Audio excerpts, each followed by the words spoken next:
Okay, so who had this experience that we're talking about? That would be Emanuel Swedenborg. Very, very smart guy. Some people have assigned him one of the highest IQs of all time. Scientist, also got into engineering, anatomy, and philosophy.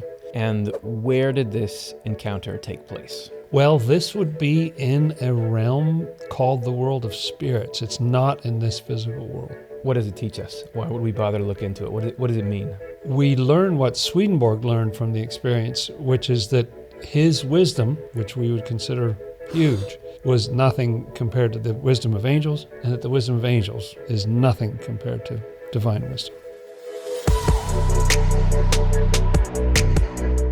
Hey everybody, it's Swedenborg in Life. Welcome to the podcast. Dr. Jonathan Rose, Curtis Childs. I want to say thanks to our members for supporting the channel. Be a member today, join up.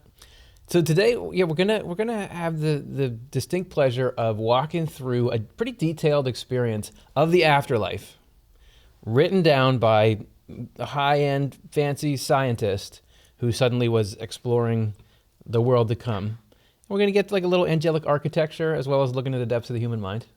If anyone wants to follow along, this is from Swedenborg's True Christianity, his book True Christianity, number 387. You can download it. You can read it for yourself. We're going to break it down line by line because I feel like there's so much detail in here that he'll just kind of skip over. And if you don't know the background, you're going to miss a lot. And that'll be apparent right away.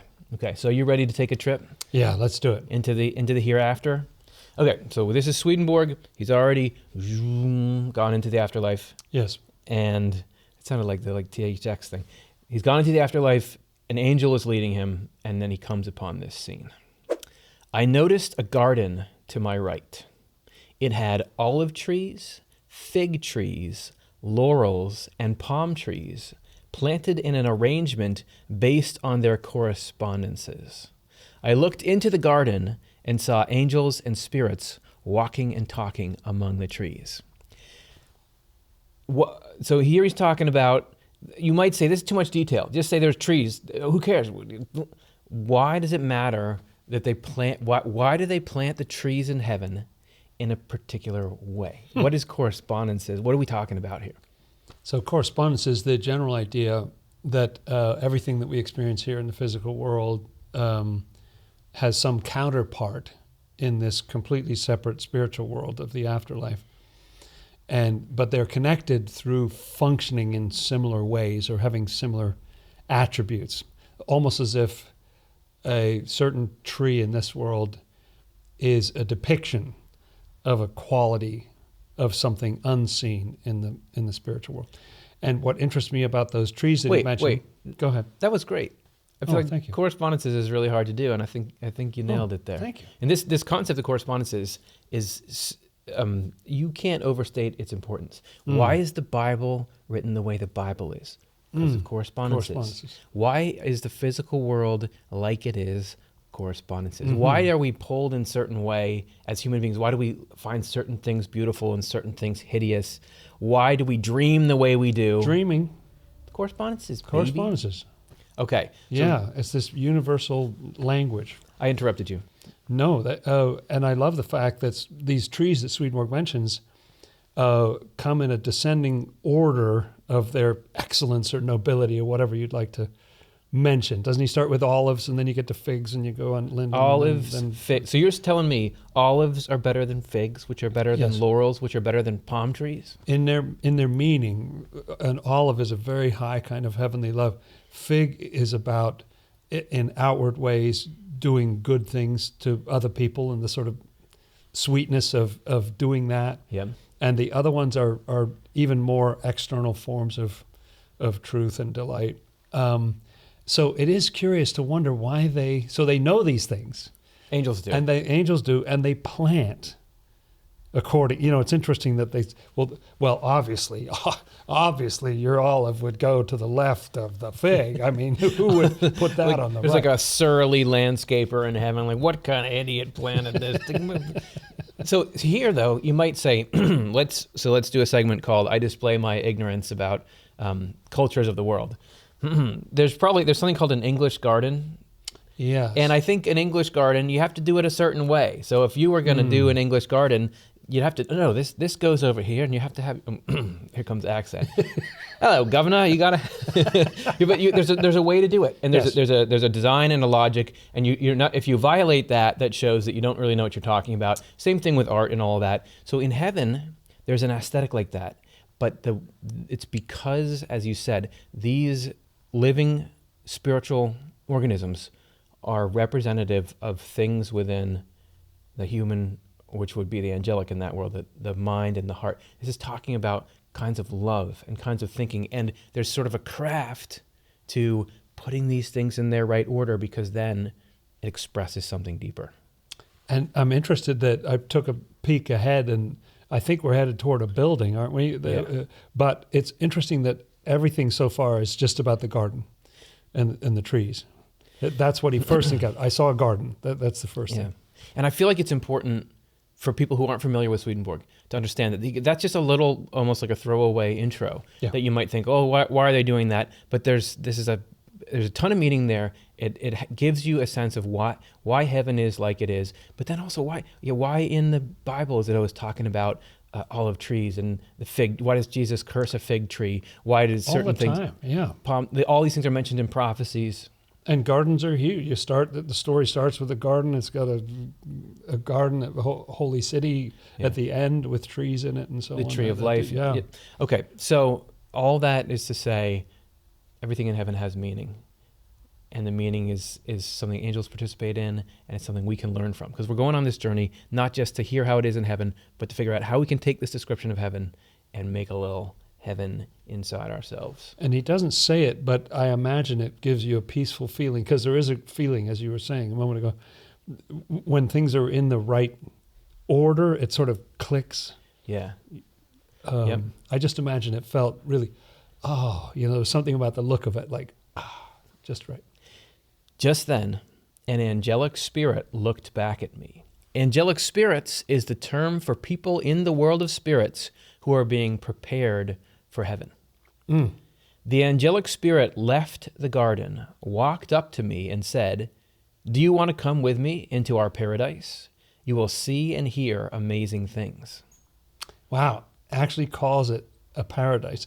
And as he just said, these angelic spirits, from other passages I've gathered, they are angels in training, but they haven't, graduated from the program yet. And yet their wisdom seems amazing. What these angelic spirits are, they're very impressive. And this is, I think, an important divergence point for Swedenborg with a lot of Christian tradition, though not all, because to him, angelic spirit, these are just phases these are just like a stage in a human life experience. That's right. Angelic spirits is a term for people in the world of spirits who are being prepared for heaven. People. They're people. Goodness forbid either of us keels over during this taping. we could very soon be an angelic spirit if we had, over the course of our life, cultivated the desire to be of service. We had tried to keep our, Swedenborg would call them evils, negative tendencies in check. All that leads you to the point where God can't just, okay, you're going up into heaven. You still have to more and more acclimate to a life of really loving the neighbor and loving the Lord. But as you're a heartbeat away from being an angelic spirit. And being open and teachable is an important characteristic then. Yeah. In other words, if nobody's going to tell me about, that's not a good attitude to have as you're crossing over to the other side. Yeah. You want to be sort of, I was wrong, or I misunderstood, or tell me more about that, is a teachable attitude. What about this sales pitch? Do you want to come with me into our paradise? You will see and hear amazing things. It's like, you had me at hello. Okay, it continues. I went along. The angelic spirit said to me, "The people you see here," and there were many of them, "all have a love for truth and have the light of wisdom as a result. There is a magnificent building here that we call the Temple of Wisdom. Yet people are, check this out, yet people are unable to see it if they believe they have a significant amount of wisdom. They are even less able to see it if they believe they have a sufficient amount of wisdom, and they are the least able to see it if they believe their wisdom originates in themselves. So you got 3 degrees of how unable you are to see this building. You think you can't see it? I can't really see anything. can't see it. Yeah, fascinating. But those are sort of steps down. It's going the other way from I don't know, the trees have this beautiful positive meaning. Yeah. These are 3 negatives for being able to experience this temple of wisdom. It's wild to think of architecture in the other world that some people can't even see. It's there. It's a public building. There's people all around. There's a lot of people there. And yet there's something you need to get into that garden and to see that building. And that's a certain attitude about your own wisdom, like how amazing are you, How stuck up are you? There's a lot of people who think, why doesn't God could, if he wanted, just bring everyone up into heaven, and then they would be happy. And so the fact that he's not just doing that is a sign that he's testing us, or he's unfeeling, or he doesn't exist, or something like that. But this, you can't see it if you can't see it. If there's something in your ego that's blocking you, you can't see it. That's why it says earlier that we're angelic spirits. We're not angels yet because we're being prepared for heaven. Yeah. Heaven is a state that takes time and effort to get to. When there's elsewhere in Swedenborg's works, there are people who want to go up to heaven, who do not have heaven inside themselves. That's right. There's people who have all kinds of selfishness and materialism, like we all do in spots. And they say, no, just take me up into heaven. And so then the angels who are with him say, sure, you can go up. And you know what happens when they get up there? They can't see anything. They can't see, even though heaven is all around them, they can't see it. And that is a correspondence, because you can be in the middle of heaven here, meaning you can be around your family that loves you, or people that there are opportunities to do good and serve the neighbor, and you just think, this is boring and dumb, I want to go over here and have this fun over here, because you can't see, that you can't understand the heaven that's there. Yeah, that's so good. I think of those miracles in the New Testament where Jesus heals the blind, and it seems like that's a blindness, isn't it, to not be able to see how good you have it, that kind of thing. Like your life was actually great, and yet you're thinking about, well, I don't have this, or you're focused on something else. Or you don't see the narrow way, which is by leaning into this love of doing something useful. There's heaven in there. How many of Jesus's miracles are about the senses? And improving the senses, or the things Jesus is involved in. 'Cause you're right, spits on the clay, makes the guy be able to see, but also he who has ears to hear in the book of Revelation. Yep. Seeing they may not see it. There's so many about, like, you can see things, but can you really see them? Yeah. You can hear things, but can you really hear them? Do you really understand what's good in life, and what heaven is, and why heaven is better than hell? Yeah. So what is it you have to do to be able to see the temple of wisdom? I feel like there's 2 categories here. The first is that he says all the angels in training, what it takes to be on the path to angelhood is you have to have a love for truth, and from that, the light of wisdom. Yes, and a love for truth, to my mind, because he also uses a Latin word, affectio, for truth, that often means a desire or a longing. It doesn't mean you have the truth, and you already know the truth, and you love that truth necessarily. Often it's just that I really long to know what's true. I don't understand. And we go through this in life where I don't understand myself. I don't understand what's going on in my relationships. I don't know how to do my job. These are all rather personal confessions. But I'm sure you're doing good in other areas. I mean, you may not have the job or the family stuff, but there's other things. You're good at something else. What's your high score I'm in sure Pac-Man? There's something. And that's, I'm completely distracted. Well, let it all out. Okay, so. Give me a second. That's so funny. Yeah. Yeah, I completely. Wait, let's remember what you're talking about. Yeah. You're talking about how how I don't know. What were we talking about? Does Not knowing things. Not knowing yeah, things. not knowing the value of, wait. of not, and having a longing for truth. We're talking about longing for truth. We forgot we were talking about not knowing things. Yeah, that's right. It's on brand. We did not know that we were talking about not knowing things. That's right. Look how wise we are. Yeah, so I think he's talking about not just necessarily, I have truth and I love it. It's that I have a longing to know. I'm pretty sure I'm not understanding this, and I would love to understand it. I think that's part of what's going on here. The world is polarized. Doesn't everyone talk about that? How right now there's political division, especially in the United States, where we are, I think everywhere, where it's like, oh, there's these two sides and people are very entrenched, and the people who are entrenched on one side, they have their whole slew of arguments and there are things that to them shine brightly, and the counter arguments are relatively worthless. Yeah.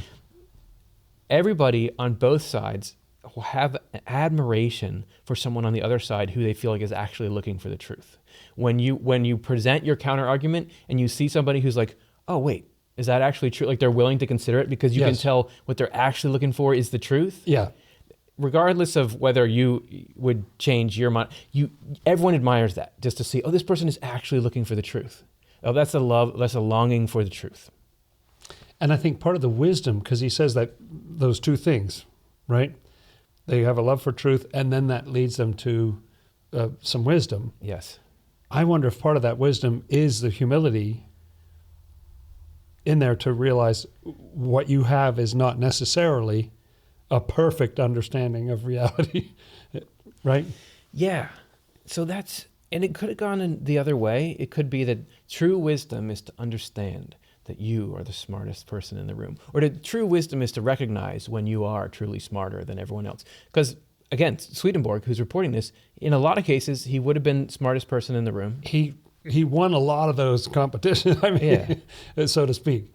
I mean, he checked a lot of the boxes. He was one of the smartest people alive at that time and most knowledgeable and so on. And yet here he is, showing up to this temple. Its feature is not, you would think it would be people who have a PhD can see it a little. Yeah, people right. who have 3 PhDs can see it more. If you have 112 PhDs, but it's actually the opposite. It has only to do with your attitude toward yourself.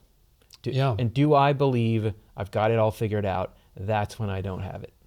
And I think that's where you go from knowledge to a level of, there's knowledge, understanding, and wisdom that Swedenborg talks about. And I think, so there's knowledge, and then there's understanding, which is a certain comprehension of what you know. But then wisdom, I think, has a more moral component to it, and that humility comes in there, I think. Has anybody ever said as a compliment, you're a know-it-all? You know what I love about you? There is a truth to, it is much, regardless of how much we do know about any given thing, it is so much more pleasant to interact with someone who does not believe they know it all. Yeah, and who's curious. Who's right? curious. Like just who's curious. Wants to know, or just they're open to, oh, yeah, I didn't know that. Okay. So we've got these 3 degrees. If you believe you have a significant amount of wisdom, can't really see it. Less so if they have a sufficient. So if I have a lot of wisdom, that's not that. If you feel like you have a lot of wisdom, that's not that good. If you feel like you have enough, like I have plenty, that's even worse. And they are least able to see it. They believe their wisdom originates in themselves. From themselves. So in other words, somehow it's self-originated. No, like I figured this whole thing out. I'm telling you, I can tell you how reality works because I figured the whole thing out. I didn't get it from somebody else. I didn't get it from reading books. I didn't get it from heaven or something. I just figured this thing out myself. Probably most meaningfully contrasted with angels who believe, oh, God has all the wisdom. Everything. It all came from God. I'd be nothing without God. Nothing without it. We continue. The reason is that people like this lack the love for real wisdom that would make them receptive to the light of heaven. Real wisdom consists in our seeing in the light of heaven that what we know, understand, and have wisdom about is like a drop compared to the ocean of what we do not know, do not understand, and are not wise about. It is hardly anything at all. So there you have that exact, I was just mentioning knowledge, understanding, and wisdom. There it comes Right. up. And in all three categories, to realize that you're short, you don't have 75 or 100% of what you need. You've got 0.5%. Because the valuable thing, the valuable goal is humility. Yes. And the best is humility combined with knowledge. Like if you can go and learn a lot and be very, very smart about something that can help people, you don't want your doctor to say, I know nothing. I don't even know how to do blood pressure. Is it 120/80? Is that good? You don't want that. However, you also don't want your doctor walking in and saying, there's nothing wrong with you. I'm not even going to listen to your complaints about your symptoms because I already know that you're doing. Yeah. I had a thought, which is that the 18th century in which Swedenborg was operating, and particularly the nobility at that time in Western Europe, it was not known for its overwhelming humility. There were a lot of people who felt like they were really something, and they were perfectly comfortable to have the rest of the world kind of bowing and scraping and being deferential and Yes. and all that. That was the whole structure of society. And so I was born for that era, we were born in the wrong time.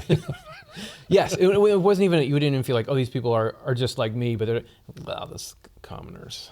And so what an amazing message for this very intelligent nobleman who's sort of winning the whole smart person game. Right. And for him to get across that message that, no, it's a drop. It's a drop compared to the ocean. It's nothing. If I am going into some kind of conversation with my wife and I think I already know what her concerns are and I know the solution to them and stuff, is that helpful? If I go into like my daughter is upset about something or need, and I already know, like when is it good to go into a situation thinking I already know enough? You can take this into any situation to say, sure, I'm not saying you don't know anything, but what you don't know about this situation and this person is way more than what you do know. And so there's nothing that is made worse by having that humility and curiosity. Yeah, that's right. It reminds me of I think it's the Zen idea of the beginner's mind. Yeah. And that idea that you empty your cup, first empty your cup. Like, this is what I already have. Yeah. Now let's consider that nothing. Now I'm ready to receive something new. Same thing about God. Same thing with God. That I find myself recoiling when I hear somebody talking about God, and I'm sure you could pull up a million clips of me on YouTube that seem like I'm doing this thing.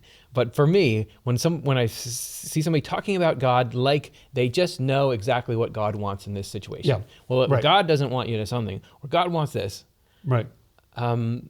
There's something about that certainty that makes me think like there's no way that what God wants is that simple, or that you know so much about what God wants. Yeah. So but I feel good whenever people have this sort of deferential, like, probably it could be that this is sort of the thing that God is looking for, but knowing that there's so much about the infinite divine that you have no idea about, so many angles you don't see. Oh, yeah. We continue. All the people in this garden paradise who acknowledge on the basis of inner perception and vision that they have relatively little wisdom can see the temple of wisdom. The human mind's inner light lets people see it, but the mind's outer light, without any inner light, does not. I had often thought about this myself, this is Swedenborg talking, at first through book learning, later through my own perception of it, and finally because I saw it in an inner light, I had come to acknowledge that we have very little wisdom. Therefore, I was granted the ability to see the temple. And I like the emphasis in there in the last couple of paragraphs about you see this in heaven's light. This is from an inner light. Because there is a harsh earthly, I can imagine two people just having an argument and one person saying, you don't know anything, or something like that. But that's not what we're talking about.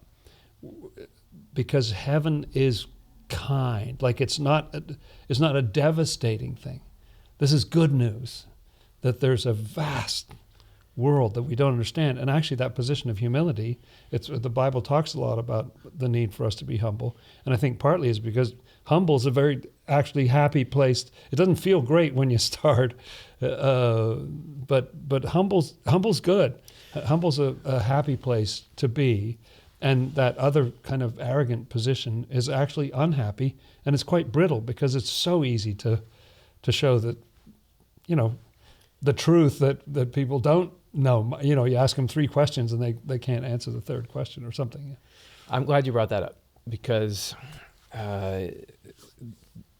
throughout all of his writings, Swedenborg hammers this point of there's these 2 main characters in life, love and truth. Like there's the love, and then there's the truth, or the love and the wisdom. And they always have to go together. Like in God, they're one thing. Whenever you're not really hearing the truth from heaven unless it feels like love when you hear it. It feels like love when you hear it. It's true. Like you could hear that and say, "Oh, I don't know anything. Now I'm worthless." But that's not how I perceive this at all.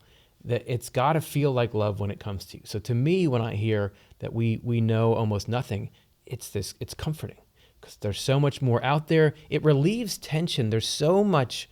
Your ego gets wrapped up in competition with other people. Yeah. Your ego gets trapped by itself when all of your thoughts about how things aren't going to work out well for you or how you haven't done well enough in this part of life or you're not, all of that is based on the assumption that you know mostly what's going on with things. To me, when this stuff comes in, like the idea of we barely know anything, it's freeing and it's uplifting, and that's when I feel like, okay, that might be I'm perceiving some little slice of the reality of it because it feels like love. The truth feels like love when you hear it, and I think it should be that is the hallmark of things that are actually true about God. That when you hear them, they feel like love. It suddenly reminds me of Swedenborg talks a lot about how children have something that emulates this kind of innocence and wisdom. It's not exactly the same thing, but children really are in a situation where they don't know what's going on. And yet in that situation, they're able to be very playful or to be at peace. I don't know what's happening, but here's something fun, I'll do this right here. And it's frustrating. I wouldn't want to go back to childhood. Like it's frustrating with the confusion that you don't even, I remember not being able to tell the difference between a roof and a ceiling. Like they seemed like the same thing to me. What do you mean? No, it's not the roof. It's the ceiling. Well, that's the same thing. Okay, I can see that we've tapped into something here. I'm sure in the comments everyone's going to be like, "Yeah, man, I had that. That's cute." The roof and what are you guys talking about? Also, little kids that don't know nothing will just take off from their parents. Like, I'm going over here. Yeah. I'm going to go check this thing out, and I'm not going to tell you guys about it. Like, I don't know how to even get home from here. I don't even know what home is. I don't know how to procure a meal. I don't know anything about it. I don't know how to change my diaper, but I'm out of here. Like, that looks fun over there. That's not stopping me. Yeah. All right, let's continue. Let's continue the story. Okay, so Swedenborg, he's saying, and I kind of like this progression because he says at first through book learning. Yes. Then through my own perception of it, and finally because I saw it in an inner light. That pathway is the way he says that even religious truth follows. At That's first, true. You can hear there's an idea about that there's God. God made everything, and God runs everything, and you should be how God wants you to be, and here's the ways that God wants you to be. All those things it's like book learning. Somebody told you it. Yeah. You think, is it really real or not? But then the next, and that can only take you so far. You can never, that can never be your final destination. No. And yet it's the only place you can start. Yeah. Because otherwise it's a completely foreign concept. So at least you see in a book that's like, oh, so-and-so said here that actually we should be humble. Yeah. So and even it's this meta comment, but it's happening right now that we are telling people these ideas about how God works, That's right. how afterlife works. Let's say that they're all true, the things. Even so, you can't just take our word for it, and then that's good enough. You can take that into your memory, but the next phase is later through your own perception of it.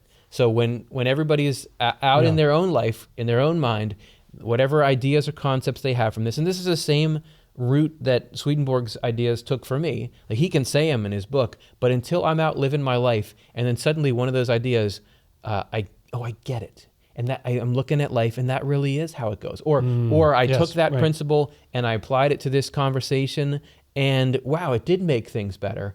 That's when you started to, and it's coming alive. Then it's starting to come alive. And then finally, when it says through my own, or finally because I saw it in an inner light. This is where Swedenborg says you got to get to, is where it doesn't really matter what Swedenborg or some YouTube people or anything said, even the Bible, even the text, because you get it to the point where you can see it in yourself, like this is the truth. That's kind of the end game for that particular. Once you see it, you're not going to unsee it. Yeah, it'll stay with book learning. You can forget, but once you see it for yourself, then you really realize, oh no, this is so true. I've seen it. People will say to me, how do you know that Swedenborg is true? How do you know that that's real? And because it's just a book. It's just a guy. We're assuming this guy wrote these books. Yeah. He's just saying, this is what I saw. He's saying he saw this temple. I don't know if he saw it. It's very hard for me to go and fact check that. That's right. But why am I so hooked on Swedenborg? It is because, like this, even the story that we're reading now, I can never really know, did he really see that? But the concepts that he brings, there's a ton of them that I feel like I've at least got in my own perception of it. If not seeing it by an inner light, that I've stress tested, field tested these ideas, they make sense to me, they improve life, it feels and seems like this is how things really are. That's what keeps me interested in Swedenborg. It's active, like a story like this really works on me. I think, really, that's so, but it's haunting, and I can't get it out of my head. And then as I go through my life, I start to realize, oh, yeah, that humility and that quality, how important that is, and it works me. It works on my pride, it works on my humility, and it's active. It's hard to put into words. Yeah. But the story actually does something to me, and that's partly what makes me think, I don't know where this came from. I don't know what this is, but it does something good for me to read this and think about this. The wind and the waves. Does it calm down the wind and the waves? There's that story of Jesus is in the boat and he's got the disciples out there. Storm's coming up. Jesus is asleep in the front of the boat. The disciples say, oh, can you wake up? Because we're all going to die. And he wakes up and says, again, I'm paraphrasing, everyone calm down. Stops the storm. And they all say to each other, who is this that the wind and the waves obey them? Right. And so the way that it works for me, the reason that it feels to me like God speaks through these Swedenborg truths and everything is that they calm the wind and the waves. So if you take, and this is the stress test you can do, take that idea that what we know is basically nothing compared to what we don't know. Take it in your mind, in some little satchel in your mind, and next time you're trying to go to sleep and you have the cares of the world coming at you, say that to yourself. What I know, and think about how that affects your assessment of all these problems and things. What I know is basically nothing compared to what I don't know. And implied in that is God really has the full bird's eye view of this, and he's taking care of things. What does that do to the wind and the waves in your mind in that moment? Does it calm them down? Does it release you from what Swedenborg would call the grip of hell, which is all that negative thinking as you're going to sleep? That's how you can tell. That's when you start to say, oh, what is this? That's when you start to see the Lord in it. Because if it was just darkness, if it was just, no, we're tiny and we don't understand anything, by itself, that's quite terrifying to think about. Yeah. But if it's in a benevolent universe that's helping you and moving in a good direction, and so you can float a little bit, you can be a little innocent and just, be carried forward by the Lord and by the experiences of your life. Yeah. This is good. You don't need to know it. And it's fun to learn more things and to see more things. So you're not going to run out of that. It's horrible. I've occasionally had the experience of getting to the point where I felt like I knew a lot or I knew too much about something almost or something like that. It's a horrible, like that swollen headed feeling. It's awful because you're at the end or you're over the end. There's nowhere to go. You know, it's an awful feeling, and it also separates you from other people. And so it's much nicer to have that. But without the God piece and without the heaven piece in there, that would be kind of nightmarish to It's like just have nothing but abysmal ignorance. if you're if you have a video game that you love and you're like, oh, I've done this part, I've done that part, and then you realize it's like almost over. It's almost that's the end of it. Yeah. That's the end of it. So, and I love your picture there. What it seems like without this truth is you've got a hostile, dark universe, and there's you navigating your way through it, and you have this little light, which is your own intelligence and ability to navigate life. And the picture is like you're in the middle of this vast landscape that's dark and frightening, and there are creatures out there that could destroy you and everything, and storms and disasters waiting to happen. And you have this little light that lets you see something. That's your intellect.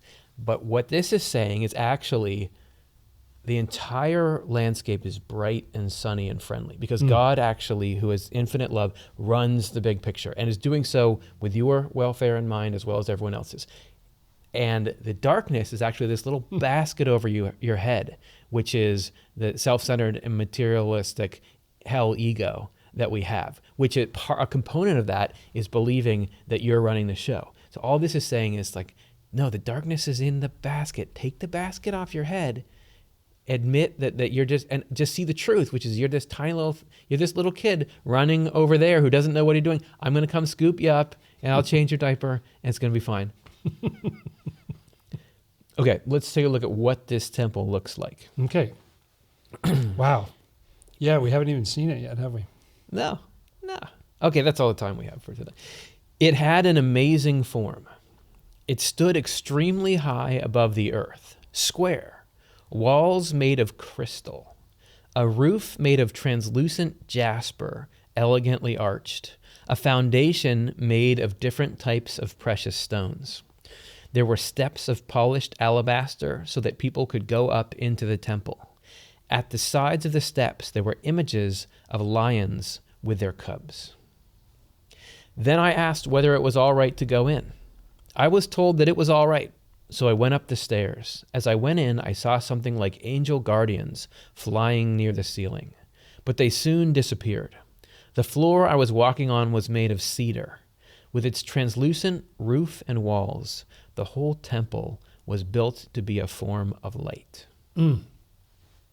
Wow. And this was written at a time when there was no plate glass. That's right. You couldn't do it. There was no building remotely like this anywhere on Earth at that time. So the idea of having a building that was full of light, I mean, no wonder Swedenborg was kind of amazed. We're more used to that now. But this gorgeous form, precious stones down here. Then was it alabaster? Jasper. Up top? Yep, translucent jasper. Yes, right. So the whole thing was able to let in light. And it's true. Now you would say, oh, that sounds like the skyscraper or something, or like a greenhouse. But back then, it's like, what is this? And and again, there's the same kind of meaning that was in the way the trees are arranged in the garden. The reason why he mentions all these materials is not to show the opulence of it. And it's not to say, just be descriptive. All the details have meaning. There's a correspondence to the cedar in the floor. The cedar has to do with heavenly goodness. The fact that it lets light in, it is a picture of this mindset. It's saying all this building does is like let the light in. That's just like a human mind that says, I know nothing compared to what God knows, and my wisdom doesn't even originate in myself. I'm going to let the Lord's wisdom through me and into my mind.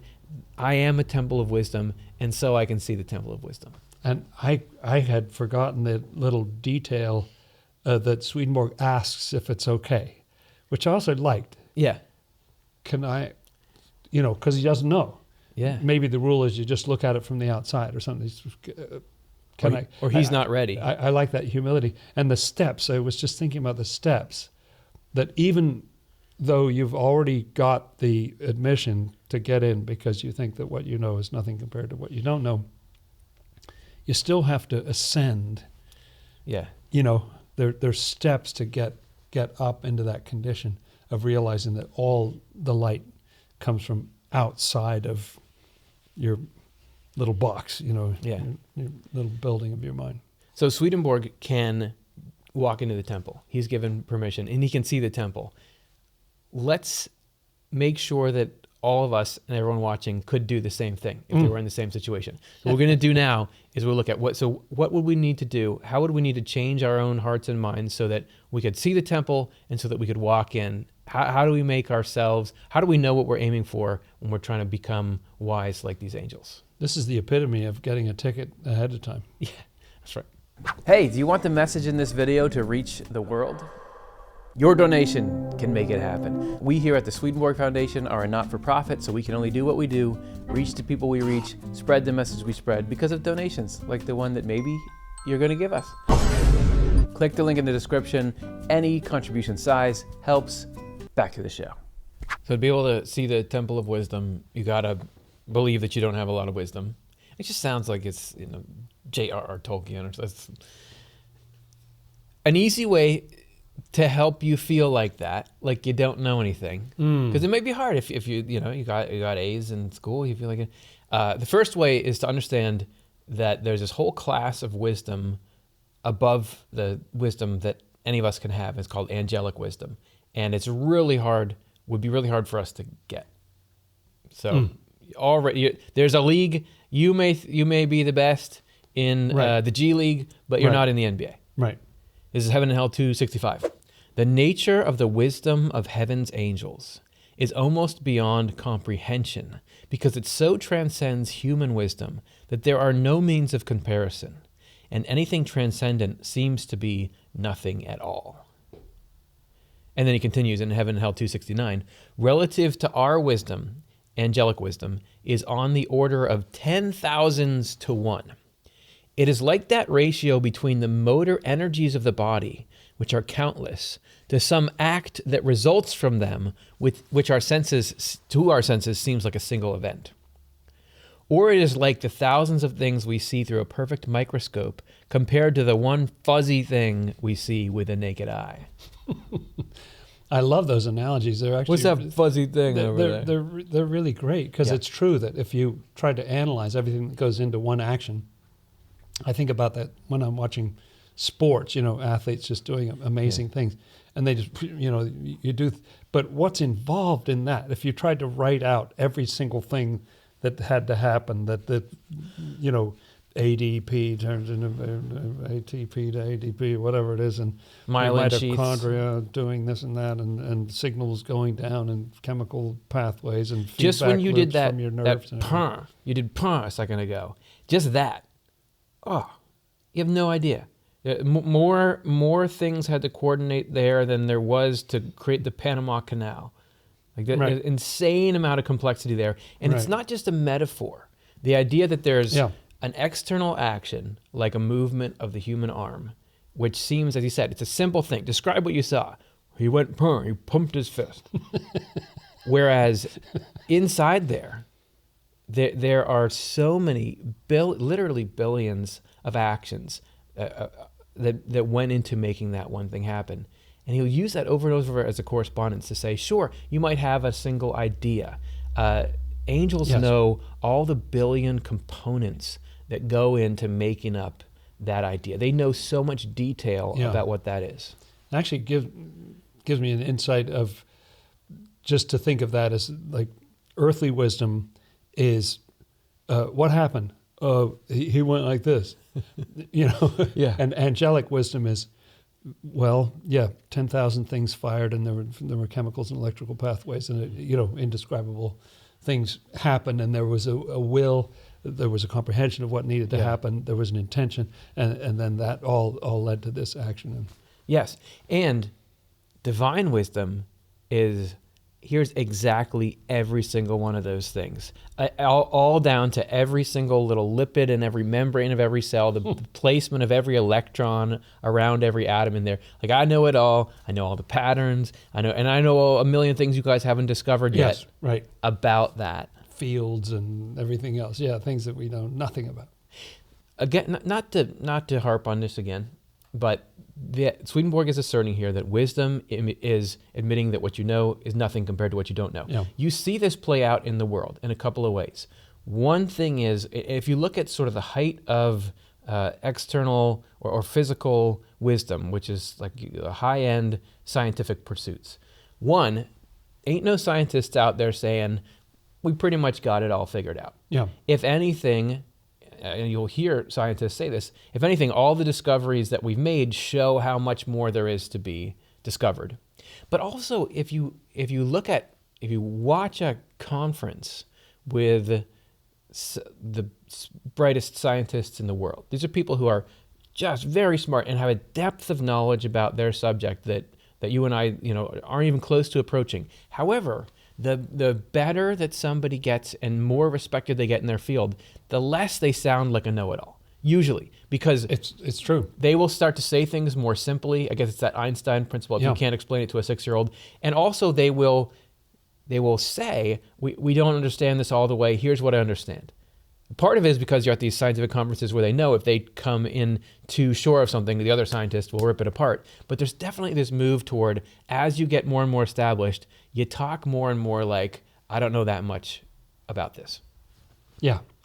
I just had the pleasure yesterday of talking with somebody who knows a lot about cybersecurity and stuff like that.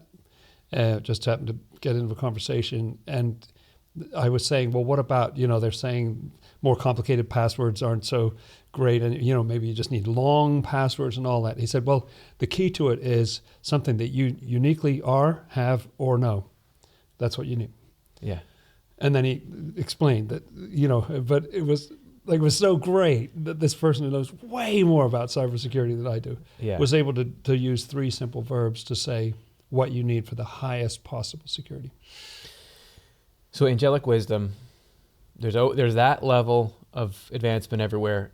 There's an angelic wisdom that's way above our wisdom. So if you're ever feeling like I need to feel some humility, something you can meditate on is, my knowledge is like a single action of the arm is compared to all the microscopic multitudes of things that happened to make that. And remember, people were making arm motions for hundreds of thousands of years before we even knew there were cells. And we thought, you pretty much know everything. There's the bones and the muscles, and they do it. We did not. So that can help you get some humility to help you get into that state. Yeah. There are reasons why angels can hit this amazing level of wisdom. The humility is part of it, but there's also some characteristics about the angelic state, which is a state that you and I can be prepared for. Oh, this is fun. That lends to that kind of wisdom and that we can pursue. So this is moving on, this is Heaven and Hell 266, about the quality of the thoughts of angels. Angels' thoughts are not bounded and constrained by concepts drawn from space and time the way ours are. For space and time are properties of nature, and properties of nature distract the mind from spiritual things and deprive our intellectual sight of breadth. Angels' thoughts are not diverted to earthly and material concerns or interrupted by the cares and needs of life, so they are not distracted by such things from the joys of wisdom the way our thoughts are in this world. They are given everything by the Lord gratis. Gratis. Yeah. Gratis. They are clothed gratis, fed gratis. I didn't need to know how to say it because I got to say it so many times here. They are clothed gratis, fed gratis, housed gratis, and beyond this, they are provided with joys and pleasures in proportion to their acceptance of wisdom from the Lord. Yeah, gratis means for free. For free. For free. Yeah. So two characteristics. So one is angels are wise because, one, they stay away from space and time, and 2, they don't get hung up on material concerns. Yes, and don't get distracted. It just made me think of being able to pursue a thought for a long time, to have a thought for a long time in an uninterrupted way. And how precious that would be, because in this world, we're constantly being interrupted. Oh, now I have to sleep. Now I have to, eat. Now I have to pay taxes or something. Yeah. And so we're interrupted all the time. And also, such a cool thought in there about the, what was space the early and time. part of the quote? Space and time. Space and time, exactly. The space and time really struck me that I don't know if I have any idea what that is to think apart from that. This amazing idea that everything we think is in a sort of box of the physical material world that we were born into. And so everything we think, even though we might be wild flights of imagination or all kinds of things, imagining things across vast amounts of time, there's still a time component, a space component. So we don't even know, I imagine, what it's like to have a thought that doesn't have those. What would it be like to think things that are not bounded by space and time? I think it's a very intriguing thought. It gives me some handle on, I give. You're talking about something that's completely transcendent. Hard for me to imagine. Here's a thought experiment that I did recently on how do you separate from space and time when thinking about the Lord. So I was at, my daughter was going to swimming lessons. It's at the swim school where you can see through a window into the pool where she's getting her lesson. And she was going to get changed, so I had some time, and I had one of Swedenborg's books with me. Of course, like everybody else sitting there probably had Swedenborg's book with them too. Yeah, of course. And it was something about like believing in the Lord and how you stay focused on that, and that's important. And I was trying to think of I'm here in this environment, this like swim school. Like I'd see through a window, and there was a pool, and there's like heating vents, and there's windows to the outside, and all this stuff. How does this have anything to do with the Lord? How does this have anything to do with the Lord? But yet it's supposed to be that you can kind of see evidence of the Lord everywhere and everything. So I started to have this thought of where's the Lord's place in all this? How is this an offshoot of him? And I thought of what if you could imagine the Lord, God, as the guy who owned this pool. And that he was the guy who did everything in it. Like he had dug out the pool, and I just imagined him I imagined him digging out the pool, pouring the concrete. I imagined him fastening these little things. I imagined him making the decorations and the little bulletin boards and designing the swim program for kids and doing all those things. Because ultimately that's what he does. I had to think about it in space and time, because I had to think about him chronologically doing those things. When would he have the time to do it? But really, it's that's accurate, even though it didn't happen in time. It's God's love and wisdom that goes into everyone who's ever made this stuff. I don't know. Does that make sense? Yeah, and there are thousands of people. When you say that, you think about the thousands of people involved in creating that pool, people who never met each other. Yeah. The person who put up the board for the notices is completely different than the person who poured the concrete. And yet they all had a purpose. There was something that they were trying to do. Somebody had the idea, we should have a pool. It would be fun. Let's make it safe. Let's make it beautiful. Yeah. We'll have nice natural light in here, and we'll have this and we'll have that. And, okay, great. We'll do this thing. And then all these people collaborate. And lo and behold, this thing comes into existence that was never there before. And that ability of these little ant people to get something amazing done like that, that's larger than any individual could do, does have something to do with the divine.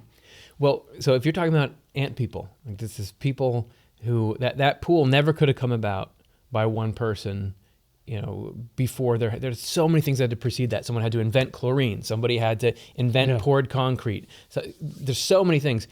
Ants is a good the ants are nothing without the colony, and human beings, we sort of function like that. One way that angels get to have the wisdom that they have, in case anyone wants to try to approach that, is that they share knowledge with each other. The angelic mindset is almost a communal. It is not a hoarding mindset. This is what Swedenborg says about it. We may gather how great angels' wisdom is from the fact that in heaven there is a communication that involves everyone. The intelligence and wisdom of one individual is shared with another. Heaven is where everyone shares everything of value. This is because the very nature of heavenly love is to want what is one's own to belong to another. And so no one in heaven regards his or her good as authentically good unless it is someone else's as well. This is also the basis of heaven's happiness. And that contrasts in my mind with the idea of being sort of the world expert on this or that, where you would tend to feel like if you had that arrogant sense of like, I invented this, I saw this is my intellectual property. And so I'm not telling you how I do the amazing thing I do. That's how I make my living. I'm not Company secrets. I'm not sharing that with you, you know. And so it's an opposite spirit of saying, I discovered this and I'm immediately going to share it out to everybody so that everybody has access to this. And I get the benefit of all those other people sharing with me. How fascinating it says that you're not happy. Is it the thing that you have? Let's say you have some kind of breakthrough or you have some kind of talent or something, and you feel like, this is great, but I have not given this to anyone. Like nobody else co-owns this with me, so I'm not happy. That the state of happiness in heaven is knowing this is a shared thing. This is not just mine. Because it's the opposite. It's the opposite here. You feel like what's cool is that I can do this thing nobody else can do. But there, it's like, man, only I can do this or be this or something. I'm not happy yet. And I think it's because they can see that, oh no, there's such a better happiness that comes out of everyone loves everyone. And I want to participate in that.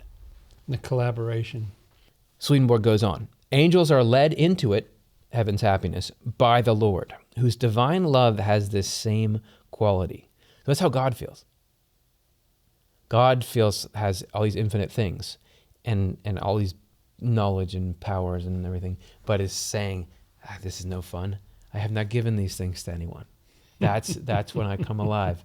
And that's the point of creation, is I'm trying to, heaven from the human race is simply the Lord giving everything good that he has to us. Yeah. That's why the whole thing happened. Yeah. Beautiful. Okay. I have also been granted knowledge by experience of this kind of communication in the heavens. Once some simple people were taken up into heaven, and after they arrived also at an angelic wisdom. They understood things that they could not grasp before, and said things that they could not express in their former state. So that almost suggests, Swedenborg is often against the idea that it's just get in the door of heaven, as we were talking about earlier.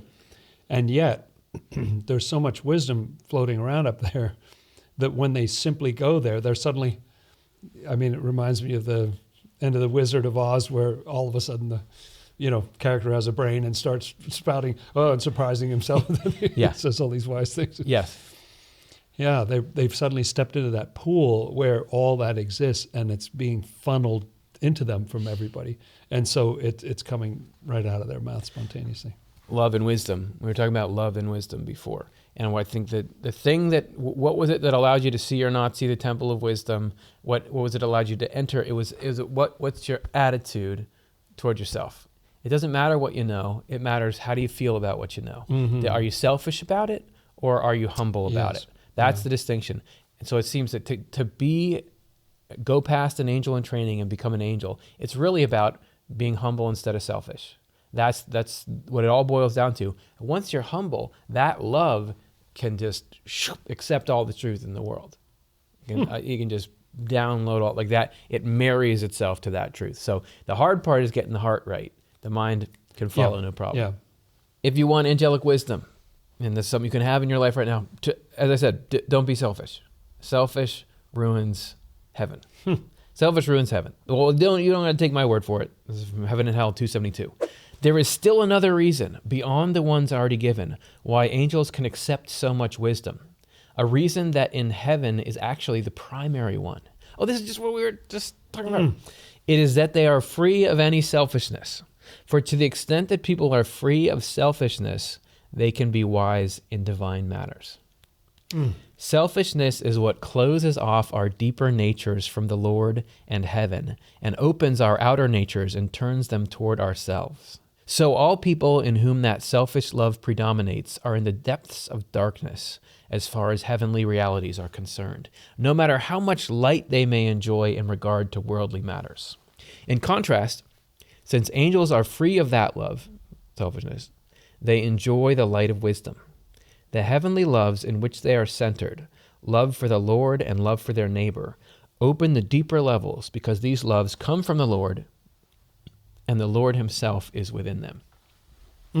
Dude, this is the E equals MC squared of human happiness.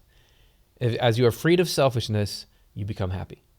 And it's depicted in that building that we were just hearing about, because I think about somebody saying, well, I want to really come up with my own ideas, so I'm going to wall off my mind and have my own thoughts in here. But you build a little building and it gets very stale in there. You have no windows, there's no movement of air and so on. And it gets pretty awful inside there.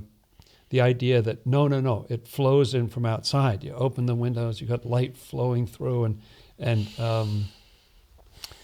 it gives me a beautiful feeling about just how great that is when you are willing to make that terrible sacrifice of the little king in there.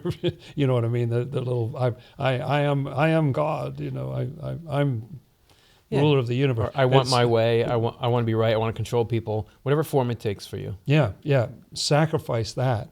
Then there's this whole world. So the idea of being receptive, and some people being more receptive than others, we're just wide open to this wisdom that's flowing all around. The only thing is you have to realize it comes from outside of you. That's it. Just a little humility to say it comes from outside of you. Yeah. Then you can have all you want. Because it's not gonna hurt you. It's not gonna inflate your ego further. It's not gonna be damaging to you. So we were talking about before how there's this idea in Swedenborg that, and this is coming from that temple in heaven, that you gotta realize that you basically don't know anything. You basically don't know anything. Have that humility and you can see the temple. And we were talking about how it needs to feel like love if it's coming from God. That idea shouldn't be crushing you or making you feel miserable. Yeah. And this illustrates how that's so. Because if this is true, that selfishness is what makes you unhappy. Your selfishness is what makes you unhappy. I know God would be saying to you or I know that you're unhappy in your life in all these various ways. The reason why I can't come in there, and regardless even of what's going on in your external circumstances, give you hope, joy, comfort, resilience, fortitude, peace, love, anything, is because of that selfishness. Selfishness is the happiness killer. What this concept that in order to go into angelic wisdom, you need to realize that what you know is nothing compared to what you don't know. What that's doing to you, it's helping get your selfishness off you. It's helping freeing you from your selfishness. That's why it's good news, and that's why it's from the Lord, because this is, saying like, yeah, your foot hurts. Your foot hurts. You know why? There's a big splinter in there. And it doesn't matter what you do, you got to get that splinter out. Yeah. And then you're going to find your foot's going to feel good. So what I'm trying to do is, even though, this is a bit of tweezers, this hurts a little bit on the way. Maybe it's a bit of a rough journey to doing the hey, I realize that I need a lot of work on me. I've got to give up some things. But the reason is I'm going to get that splinter out. I'm going to take that selfishness out of you, and then you're going to be happy. It's such a community-based idea, isn't it?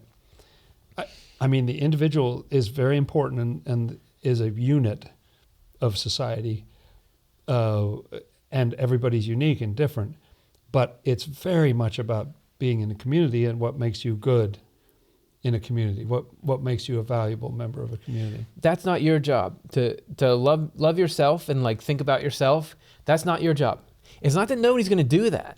Oh, no. Like God is thinking about you all the time, and loves you in particular for who you are, and made you to be that way, and even wants you to be just distinctly yourself, and continue to bless and make that thing better. Swedenborg says elsewhere that the highest angels, they don't want to be anybody really, but God will not let them off the hook. He says, no, you've got to be you, and I'm going to keep giving you great things, including things like honor and prestige and things. I'm going to keep doing that. And everybody else in your heavenly community, they think about you, and they love you, and they love you for who exactly you are, and they continue to honor and have relationship with you and everything. That's there. It's not like get rid of the love for you, but that's not your job. That's not your job, because it doesn't ever really work. Like sure, there can be a stopgap of loving yourself and thinking about yourself. Sure. And if you've got like big self-esteem struggles, that can be a stopgap. But ultimately, the state of happiness is one in which not where it doesn't matter who you are, but the love for you comes from other people to you and comes from God to you, and you're part of the love for everyone else. And so everyone gets everything they need. Yeah. Another factor as to how angels get to be as wise as they are is There's that... more? Oh, yeah. It's like what we've covered is basically nothing compared to what we haven't covered. They also desire wisdom. You think about what you desire in life. Oh, okay. They desire wisdom. This is a short one from Heaven and Hell 274. Since wisdom perfects angels and makes their life, and since heaven with its blessings flows into individuals according to their wisdom, all the people there long for it and seek it, much the way a hungry person seeks food. In fact, information, intelligence, and wisdom are spiritual nourishment, the way food is natural nourishment. They correspond to each other. That's really potent to me, because when you get to that hunger, sometimes people listening to a talk will say, wow, you really gave us a meal there, or that was nourishing or satisfying. And other times they'll say, like, I wish that I didn't come. But that's right. But I'm allergic to whatever that when was. When it goes like, whoa.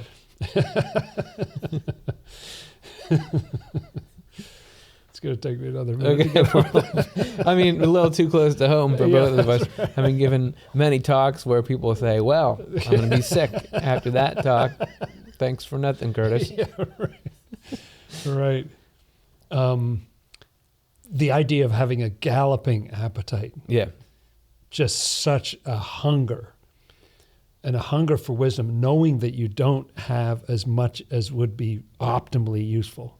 Yeah. Pulling you forward. I need to know much more about how this works. And there's something about, to me, being involved in, getting involved with a nonprofit, being on the board of a nonprofit, and then becoming president of it for a while, and other settings like that, where you really realize, man, what we need is wisdom. We need wisdom. Yeah. It took me a long time because Swedenborg uses this word, wisdom. And he's always talking about, well, I don't know. Yeah. I don't know what, do we need that? But when you get into a situation where you're trying to do good for the world, you realize, we really need wisdom. We need this badly. He talks at some point, I think, about the ancient Greeks and the philosophers, where just a few people realize, wow, our community really needs more than we have right now. And they were the developers of this amazing wisdom, receiving it from God, but getting this wisdom, that was a birthplace that's still known for the wisdom that came into the world through these ancient Greeks. And I love the idea that it just came from people wanting to do good for society, that how can we have a functioning society if we don't know these things? We need more wisdom to be able to bless people and benefit them.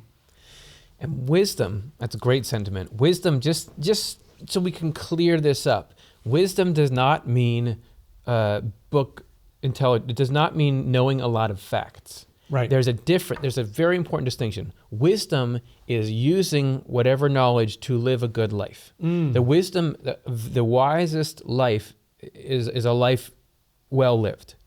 And that's what's valuable. Intelligence is fine, but if it doesn't have wisdom, it doesn't do that much. So look at the way that today's world functions. Do we have intelligence now? I can, with my little computer that's in my pocket, I know more than you do about the subjects you got your PhD in. Yeah. Like if you said, You what type it what in. does this Latin word, in a few seconds, I can look in there and say, well, it means this, and I can tell you more about the history of that than you know from that. And I can do more calculations than the best mathematician can in his head. I can know, and I can go through social media, and I can know more about people's lives than their siblings do. And so the world is a great place now. Isn't it? Everything is good. Everything's good. Because All everyone's you needed intelligent. was that intelligence. No. What we suffer from is the lack of wisdom. It is not knowing a ton of facts or having access to all those. Everybody knows everything now. That's over. The problem is the living of a good life, the using of those to live a good life. Yes. That's what you hunger for. That's what you crave. That's when we're trying to be a good person. Wait, I need to know how to be good. What should I be doing to be a good person? That's what's precious. If you have that drive to apply that, because we should be good. We need to be good. It's striking me why Swedenborg always pairs wisdom with love. I'm suddenly realizing that, it's wisdom and love, wisdom and love. And wisdom is really wisdom about how to love. You can have a lot of intelligence about how to, run a network all over the world or beam messages out to the moon or whatever. But how to love, what is going to benefit the human race, what's going to make for a good society, that's where you're into the territory of wisdom. And Swedenborg often says it's a completely different level than the level of knowledge. And that's a completely different level than the level of intelligence or understanding. You need all of them, but wisdom has a whole component that's not just more intelligence. It's something entirely different. This is another reason why I'm so hung up on Swedenborg. I'm not saying that if I want to know about how to do electricity or make circuit boards or do bioengineering, that let's go look in Swedenborg and these books from the 1750s on how to do that. Yes, we're way past that in intelligence. However, I look around and I've seen some things. I consume a lot of information. I'm not seeing wisdom. I've nowhere out there have I seen better wisdom than you find in Swedenborg's books. So it's the wisdom. You find the wisdom in Swedenborg's books. This is why I still think the world needs to hear about this, because what's lacking is how do you live a good life, and how do you untangle the human condition, and how do you live well, and how do you make a good society. That's where Swedenborg is, as far as I've found, it's state of the art. It far surpasses whatever else in how to be wise. That's why we would spend our time trying to get this out to the world. We're not trying to say it's better at launching satellites, but as far as like what's the blueprint to be a good human being, if there's something else better out there, fine, show it to me, but I haven't seen it yet. And one of the things that kind of shows that level of excellence is that it can tell you why other theories are not working. In effect, oh, well, no, you made the ego too large in that situation. That's why that thing is not working. Or this too much love of the world became primary. It's bigger in the society than love of the neighbor, and that's your problem there. That got out of whack. It's not going to be heavenly until you get that in the right place. And so to me, a sign of, like, if you get two experts on something, and you don't know which one knows more about it than the other one. Yeah. It's when you listen to them both, and then one of them can say, yes, and I can tell you why my theory is better than that theory. It's because of this. You'll notice that what'll happen if we follow that path is this. I know all about that. Yes. That doesn't work, actually. It sounds great. I can see why it's attractive theory. Doesn't work, actually. This is what you need. And that's how you, okay, I think this guy knows what he's talking about. We're talking about how to become an angel, or how to advance in angelic wisdom so that you can have that heaven inside you. Let's take a look at like the best of the best at that. Swedenborg talks about angels in heaven, some of whom are even more open to that wisdom from God than others. So there's angels that he calls angels of the third heaven, or the central heaven, he says, are the most wise of all angels. And what does it take to get to be that wise? This is from Heaven and Hell 271. The reason angels of the third heaven are like this, being very wise, is that they are centered in love for the Lord. Again, this is like love. It has to do with love why you're wise. And that love opens the deeper levels of the mind to the third level and is open to and retentive of all wisdom. I like that word retentive in there as well, because being open to it, but it just flows through, and then, tomorrow I forget. Like I saw it yesterday, but I can't see it anymore. No, it holds it. Yeah. Because that love holds that wisdom. It's like if we're like plants. People are like plants. Plants, they're really great, but they don't do a ton on their own. They sit there in the soil. Their main job is to let stuff in and hold on to it. Yeah. Let stuff in and hold on to it. You got your sunlight coming down, so they have all these little chlorophyll packets in their leaves that those things are just let in these photons and hold on to them. It's not to like an animal, like generate your own body. Just let the photons in and hold on to it. Same thing with water. So when it rains, we're going to soak up as much of that rain, particularly in arid climates, and hold on to it. The more receptive the materials you're made out of are, the better you can do it. So if you were in the desert and there's some plant that can't soak up that much water, it's not going to survive. The saguaro that can store 1 trillion gallons or whatever will survive. Angels of the third heaven, why are they so wise? Is because what they love the Lord, which means they love everything that's good, and so they can soak that. That is open, and it soaks up that wisdom. It's not that they think it. It's not that they do it. It's not that they outperform. It's that they're listening more. They're listening more. They've got a bigger heart in a sense. Yeah. Like they have more love. It should also be known that angels of the inmost heaven are constantly being even more perfected in wisdom, and that this too happens differently than for angels of the outermost heaven. Angels of the inmost heaven do not store up divine truths in their memory or translate them into information. Rather, as soon as they hear them, they grasp them and apply them to their lives. This is why divine truths for them are virtually engraved, because anything that is committed to life is to that extent internalized. The way Swedenborg describes the angels of the outermost heaven sometimes sounds like they aren't that even interested in learning. Yep. They just give me my marching orders. I don't want to think about it. I just want to get on with it. Let's do it. They're doers. Yeah. But these angels have this amazing capacity, and I love that idea that they're just growing like a weed in the best possible sense, that they don't hang around. I got the image when you were talking about a cow that will eat all this grass, and then they park it in one stomach, and then they bring it out and they chew their cud. Yeah. They have to kind of process it. That spiritual heaven gets information, holds onto it, and then has to do something to it, to get some nutrition out of it. But those highest angels just absorb it. It goes right into their life. Yeah. Doesn't go through some cogitation chamber or anything. It's Nice just word. Bang, right in. So what we're doing here, this ain't third heaven stuff. This ain't highest heaven stuff. This long, some people would say extremely long-winded.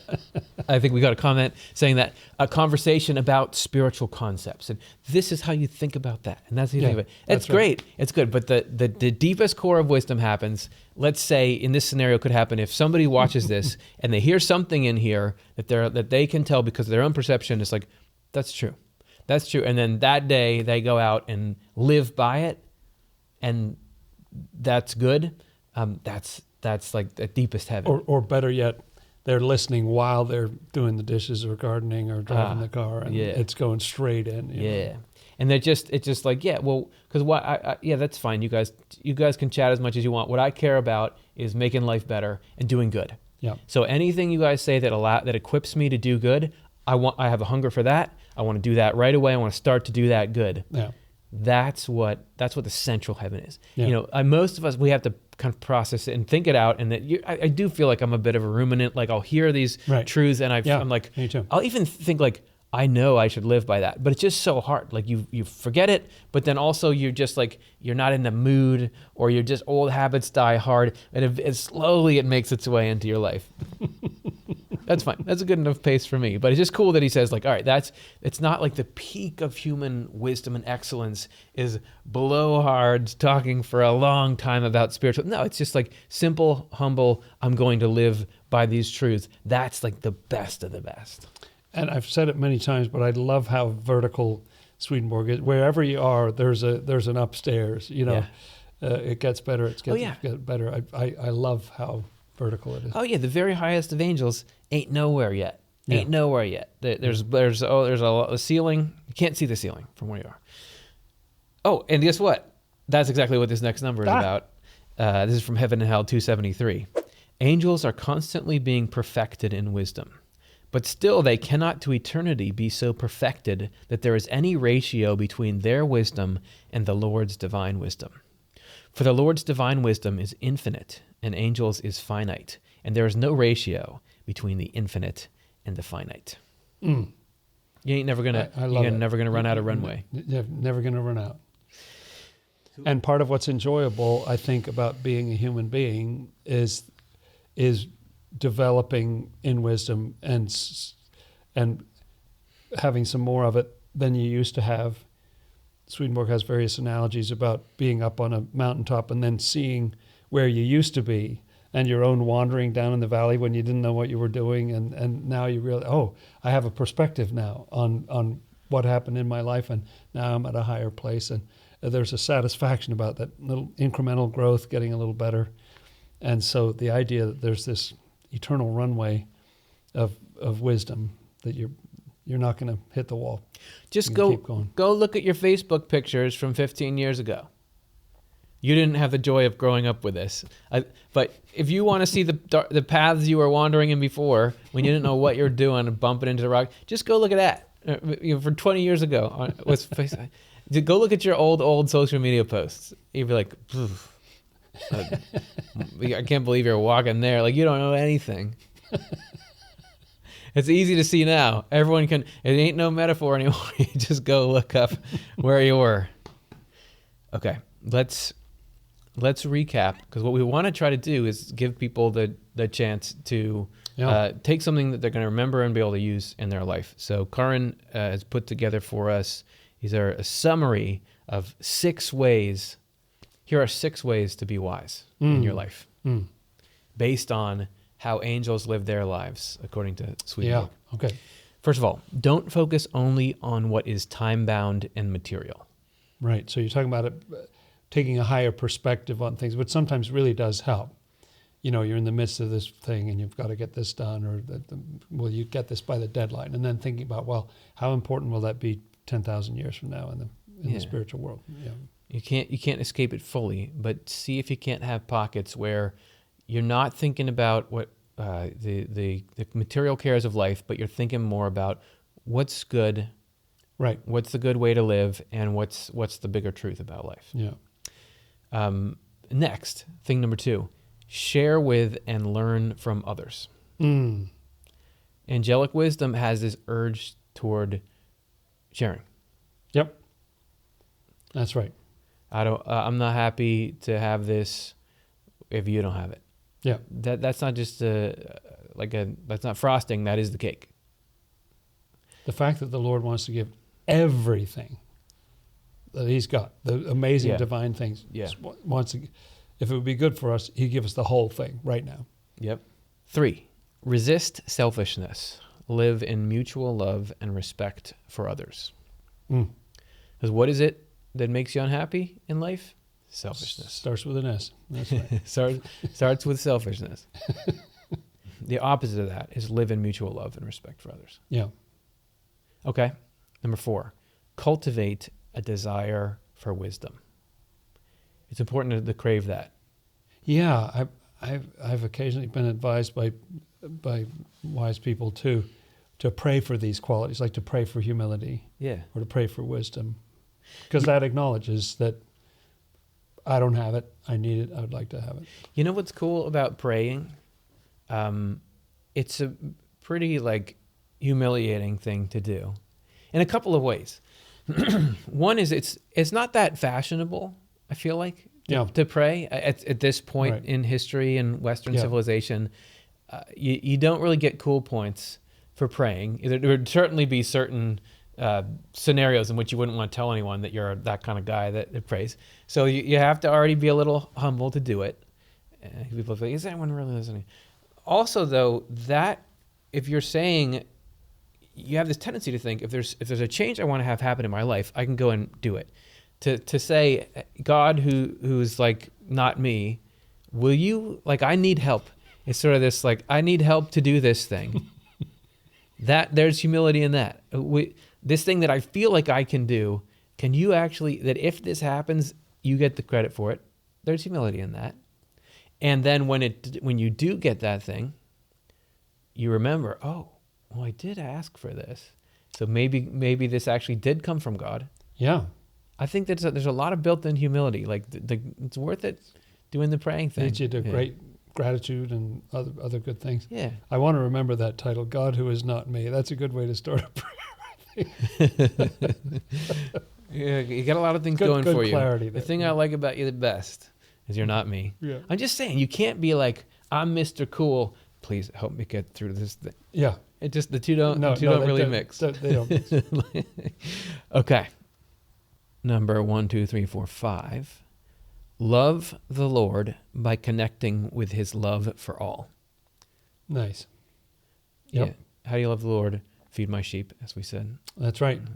Okay. Participating in the whole heaven project. That love the Lord by trying to be like the Lord, which is, I care about everybody. Yeah. Like I want to be the last one to eat. That's right. That's right. Then very last, and this is the key to seeing the temple of wisdom. Know that what we know is barely anything compared to all there is to know. That's it. Nice. So, any final thoughts? Gosh, I just love that. That's really enjoyable to think about that and to think about what an important thing it is to get that little ego thing dialed down a little bit, because there's a whole world on the other side of that. That ego part thinks, if I get my way, that's going to provide me with happiness. Yeah. That's going to be that's my goal in life. I want to get to the point where I get what I want. And being able to dial that down and let this whole colorful world of all these angels and all this beauty, let that in, let that light in. Dude, what hit me, I think, in this conversation in a way that it hadn't before was the clarity on selfishness is what makes you unhappy. In all its forms, selfishness is what makes you unhappy. Yeah. If you were getting financial advice from somebody and they would looked at your bank accounts and stuff and said, well, your main problem is that you go out to eat, you spend $2,000 a month going out to eat. Like, that's what you got to stop if you want to get out of debt. You've got to stop doing that. Of course, you want to know if there's something, or if you go to your doctor and they say, yeah, well, the reason why you're not healthy is you eat one bag of Cheetos every day. You got to stop that. If you stop that, you're going to see all these cascading good effects. Or you got to just go and walk once a week or something. Of course, you'd want to know that. And for me to know that, what's the main problem? It's the selfishness. That's not saying I'm more selfish than anyone else. Everybody's nice and selfish, but just to know that's the thing that's in the way. I feel like that's really simple and really actionable and really powerful. Selfishness, not because you're gonna feel bad because how selfish you are, but don't you want to be happy? Oh, I do want to be happy. Yeah. You know what's the main thing in the way of that? Selfishness. The selfishness is the thing in the way of that. So I love that, and I love getting to trade ideas with you, and I feel like that popped in my head in a way that it had before. It's very fun. All right. Well, thanks everybody for hanging out. So go out and seek wisdom. And what we hope is that when you find yourself on the stairs of the Temple of Wisdom, you see that thing like crazy, because you know that there's so much more to know.